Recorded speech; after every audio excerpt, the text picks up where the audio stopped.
Fala pessoal, sejam bem-vindos a mais um vídeo do Terrorífico. Eu sou a Jess e no vídeo de hoje eu trago para vocês a parte 3 da nossa história de vampiros.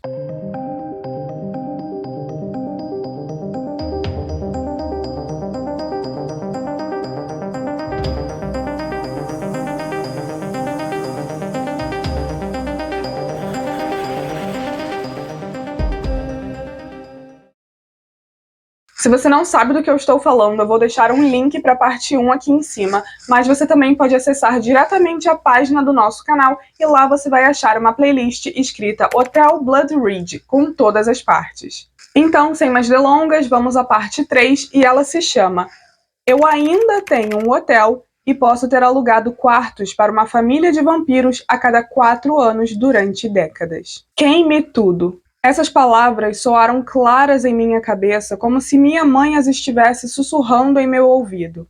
Acredite, eu não queria nada mais do que acabar com aquilo, com o hotel e com a família, mas havia algumas coisas que eu simplesmente não conseguia deixar para trás. Comecei a me preocupar que, se vendesse o hotel, outros segredos seriam revelados. Segredos obscuros, segredos danosos. Eu poderia preencher aquele buraco embaixo do quarto deles, mas o que mais estaria escondido no terreno do hotel? Não tive escolha a não ser esperar que a venda se concretizasse ou fracassasse. Enquanto isso, empacotei o que pude da nossa antiga casa. Cada foto dos meus pais agora parecia diferente, menos genuína. Por que esconderiam tanto de mim? Perguntei em voz alta para uma sala cheia de artefatos de família e lembranças sem sentido. Ninguém me respondeu. 2 dias se passaram e eu esperei o rapaz da família ou o homem da caminhonete voltarem. Em vez disso, o primeiro carro a estacionar foi o do xerife local. Meu corpo ficou tenso e minha mente se voltou para o quarto e para o carpete encharcado de sangue que eu nunca troquei. Eu me questionei se eu seria honesta se ele perguntasse sobre isso. Sim, claro que seria. Eu não tinha nada a esconder. Eu não sabia de nada. Nada, exceto o fato de ter alugado quartos para criaturas imortais sem alma, que, de alguma forma, adquiriram litros e litros de sangue sem aviso prévio. Comecei a duvidar da minha própria compostura. Esperei na porta aberta do escritório enquanto ele ficava sentado na viatura por uns 10 minutos. Não tinha certeza se ele me viu ou não, mas mesmo assim, mantive minha posição. Percebi, um pouco tarde demais, meus produtos de limpeza abandonados no saguão, ao lado de galões de água sanitária. A porta da viatura bateu e chamou minha atenção de volta para ele. Ao se aproximar, ele examinou os arredores, notando a placa de vagas apagada. Virou-se e observou as janelas sem cortinas de cada quarto vazio, exceto, é claro, o da família. Boa tarde, ele disse, me cumprimentando com o chapéu. O que posso fazer por você? Perguntei, da forma mais amigável possível. Ele tirou os óculos escuros e espiou por cima do meu ombro o saguão. Gostaria de ter um momento do seu tempo para fazer algumas perguntas, disse ele com um sorriso. A respeito de... Bem, ele se virou para os cômodos quase vazios. Você recebeu algum hóspede recentemente? Perguntou. Estamos fechados há algumas semanas, infelizmente, eu disse, tentando esconder minha ansiedade. Não foi isso que eu perguntei. Ele respondeu, sorrindo novamente, mas dessa vez com ameaça. Não quero ser rude nem nada, mas sabemos que Bill Henley estava vindo para cá há alguns dias. Só queria saber se ele chegou. Desculpe, não o conheço, eu disse, esperando terminar a conversa ali. Você não conhece o homem que estava pensando em comprar o seu hotel? Ele perguntou, olhando novamente para o quarto da família. Ah, ele. Sim, ele disse, querendo mais. Meu advogado cuidou de tudo. Eu não o conheci, menti. Nem mesmo quando ele parou aqui para passar a noite? Perguntou ele, mostrando suas cartas. Engoli em seco. Queria contar a verdade, mas não estava preparada para o que viria com ela. Ah, ele dirigia uma caminhonete? Perguntei. Sim. Então eu vi. Ele estacionou ali. Apontei tolamente para a proximidade do quarto. O xerife se virou naquela direção, para a vaga de estacionamento, para os meus segredos. Pegou um bloco de notas e começou a anotar algo. Mas ele não ficou com a gente. Estávamos fechados, então ele dormiu no carro. Eu acho, gaguejei. Você acha? Ele perguntou, olhando para mim. Bom, eu não o vi sair. Mas ele ficou aqui um tempo. Se, quer dizer, a caminhonete era dele mesmo e tudo mais. Eu disse, me atrapalhando com as palavras. Se importa se eu der uma olhada? Claro que não, eu disse, as palavras saindo da minha boca antes que minha mente pudesse detê-las. Dei um passo para o lado para, de certa forma, levá-lo até o saguão, longe do quarto da família. Imediatamente, ele notou os produtos de limpeza e a água sanitária. Teve algum problema? Ele está bem? Perguntei, arrependendo-me imediatamente das palavras. O olhar do xerife permaneceu na água sanitária por um longo tempo. Então, voltou a atenção para mim. Eu podia ver sua mente trabalhando, pensando.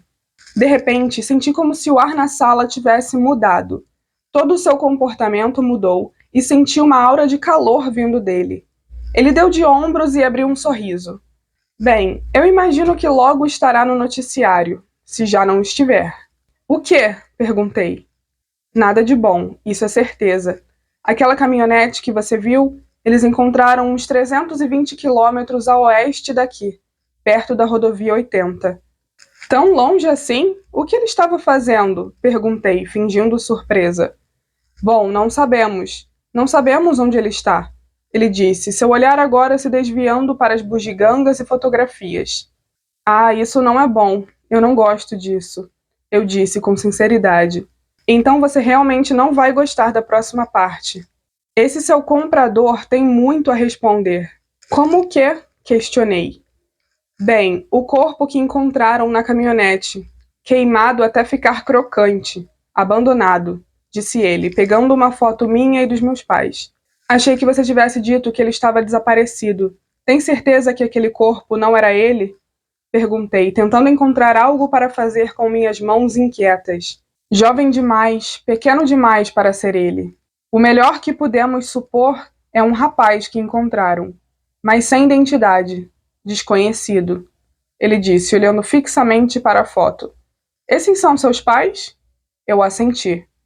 Ele olhou novamente para a foto e depois para mim. Biológicos? Perguntou. Dizem que me pareço mais com meus avós, na verdade, eu respondi. Ele sorriu e devolveu a foto. Acho que então procurou fotos dos meus avós, mas não havia nenhuma. Ficamos ali, presos num longo silêncio constrangedor. Apontei para a porta da cozinha atrás da recepção. Você ainda quer dar uma olhada? Perguntei, tentando guiá-lo. Não. Talvez mais tarde. Só precisava confirmar se ele estava aqui. Ele voltou lá para fora e eu o segui. Bem, obrigada por passar por aqui, eu disse tolamente. Ele parou na porta, reconhecendo minha declaração constrangedora. Então eu vi de novo sua mente trabalhando. Ele colocou os óculos escuros de volta. Você disse que ele estava sozinho? Pensei bastante. O que será que eu disse a ele? Será que eu dei uma escorregada? Não conseguia me lembrar. Não sei, eu disse. Ele olhou para mim como se percebesse que eu estava mentindo. Poderia ter sido outra pessoa na caminhonete, estava escuro, não tenho certeza, gaguejei. Ele assentiu, aceitando. Obrigado pelo seu tempo, disse ele. E com isso se foi. Mas ao passar pelo único quarto que ainda tinha cortinas penduradas, fez questão de diminuir a velocidade e olhar ao passar. Esperei até que ele desaparecesse de vista e corri de volta para casa o mais rápido que pude. Assim que cheguei ao banheiro, vomitei. Meus nervos estavam emaranhados de ansiedade e culpa. Eu sabia que o corpo que encontraram devia ser do adolescente. Mas e o homem? Ou ele ainda estava vivo, ou ainda estava por aqui. Procurei por qualquer sinal do homem ou de outros esconderijos no terreno do hotel.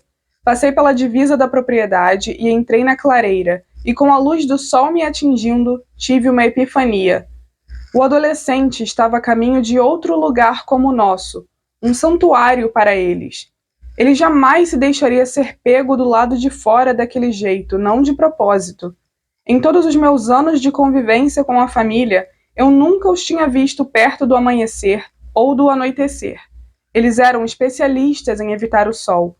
Para onde quer que ele fosse, não poderia estar longe do seu destino. Eu sabia o que tinha que fazer. Precisava encontrar a próxima parada. Precisava saber se era parecido com o hotel. E se fosse, como? Por quê? Poderia haver mais daqueles quartos de barro atulhados de cristais e terra macia, cobertos de runas estranhamente escritas? Eu precisava saber. Antes de sair, certifiquei-me de recarregar a arma do meu avô e colocá-la na minha bolsa, que então coloquei no banco do passageiro. Eu não tinha certeza do que estava procurando, mas tinha quase certeza de que, se encontrasse alguma coisa, teria que estar preparada. A viagem foi longa, mas dirigi devagar.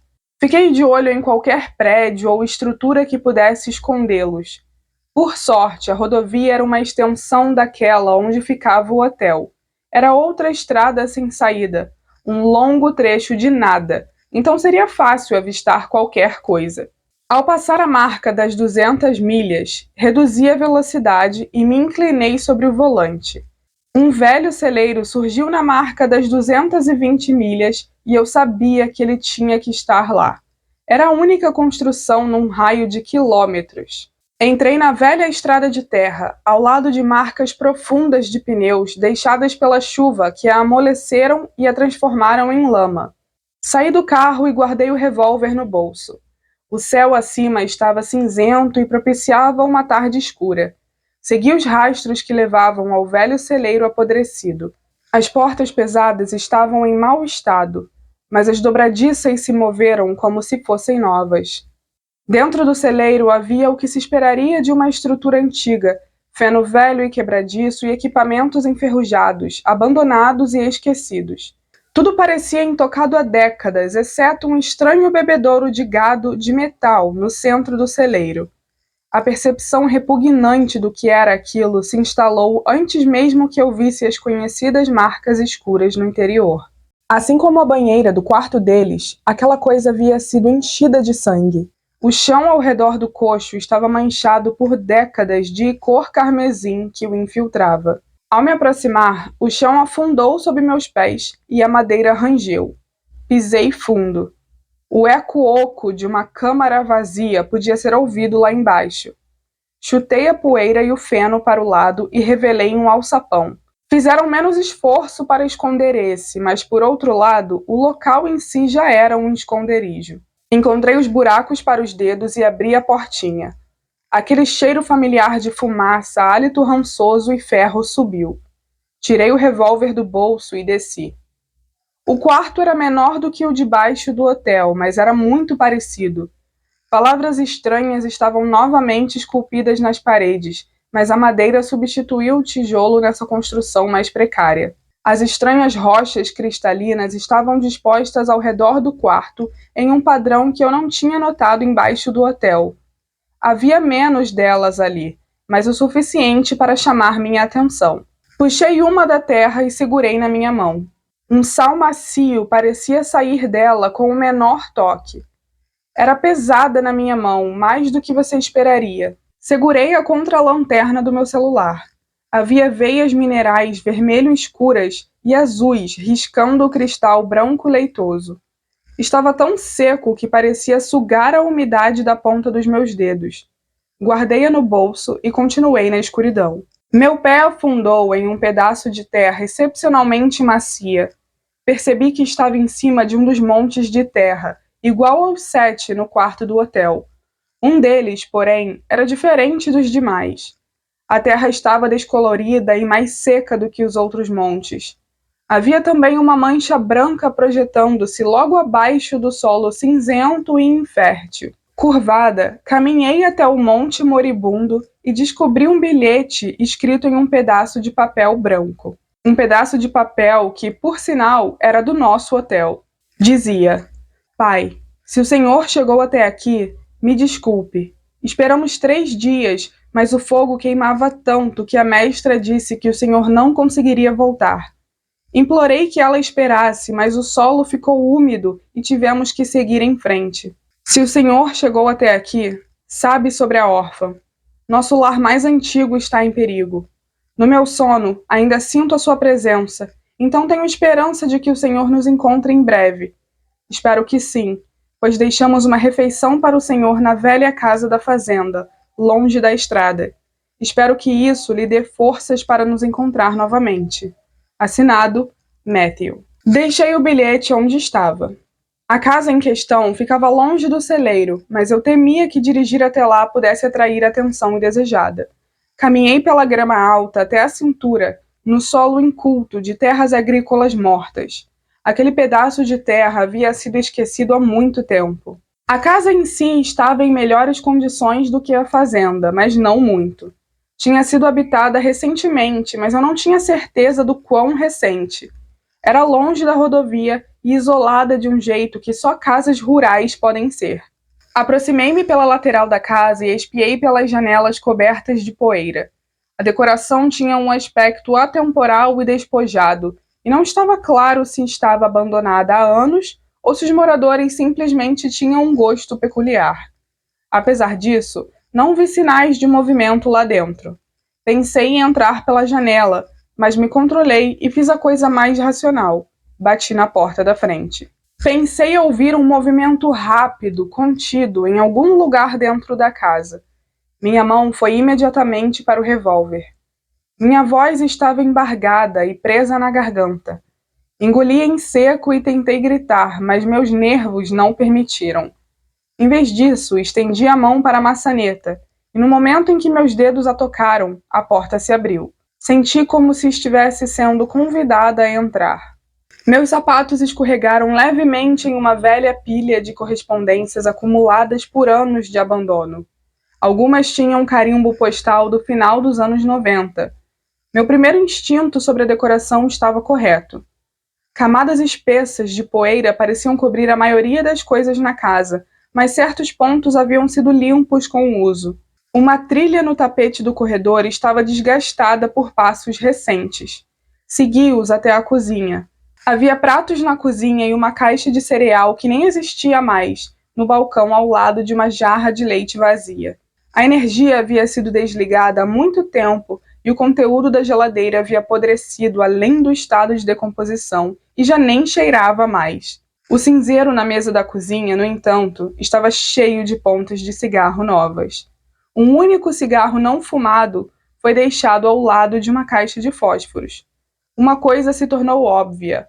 A refeição não foi deixada na cozinha. "Olá!", gritei, ajustando a pegada no revólver.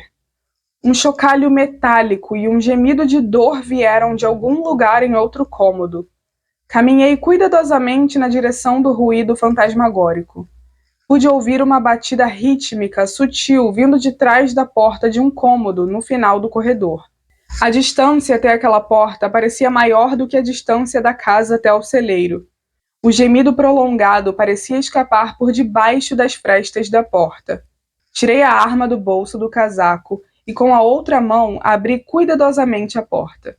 O ruído macabro cessou no instante em que a porta se abriu, substituído pelo rangido de dobradiças sem uso. Dei um passo para trás e mirei. Mas era apenas um banheiro.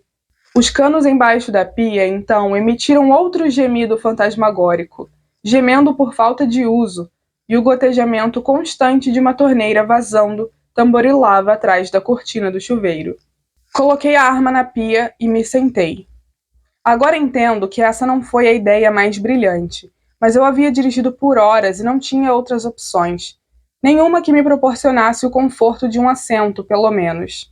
Só tive um momento de alívio antes de ver a silhueta atrás da cortina semi-opaca do chuveiro. Empurrei a cortina pensando que fosse apenas um efeito de luz, mas minha mão tocou em algo sólido. Antes que eu pudesse me levantar, a silhueta se transformou na figura de uma pessoa, esticando-se em minha direção.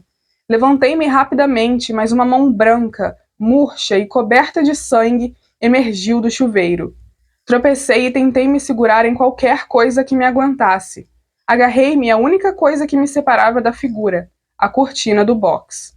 Ao recuar, a cortina se soltou das argolas e caiu sobre mim. Freneticamente, rastejei para trás, saindo de debaixo da cortina e para fora do banheiro, para longe da arma. Me levantei com dificuldade, percebendo que a coisa parada à minha frente não estava me perseguindo. Em vez disso, a figura emaciada de um homem morto pairava suspensa acima da banheira, balançando levemente com o meu empurrão. O quarto começou a girar, enquanto o horror do que estava diante de mim ficava mais claro com o som de cada gota de sangue pingando na banheira. Era ele a refeição. Peguei a arma e, antes que percebesse, já estava do lado de fora. Considerei minhas opções. Pensei em incendiar o lugar, mas isso só chamaria atenção. Eu não sabia nada sobre impressões digitais, fogo e evidências.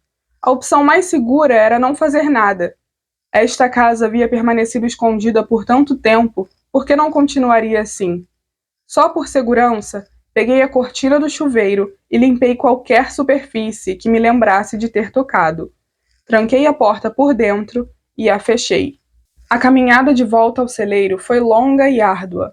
Repassei as imagens na minha mente repetidamente e me lembrei da banheira que já havia limpado tantas vezes. Se havia alguma dúvida antes, ela havia sido apagada.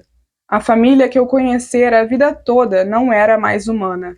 Eles eram realmente criaturas da noite que se alimentavam dos fracos e bebiam seu sangue. Deveria ter sido óbvio, e talvez fosse. Talvez meus pais soubessem o tempo todo. Eles tinham que saber. Mas, para mim, isso só se consolidou em minha mente depois de ver o corpo. Ficou claro como o dia. A cada 4 anos, durante uma semana, eu estava na presença de um mal sobrenatural.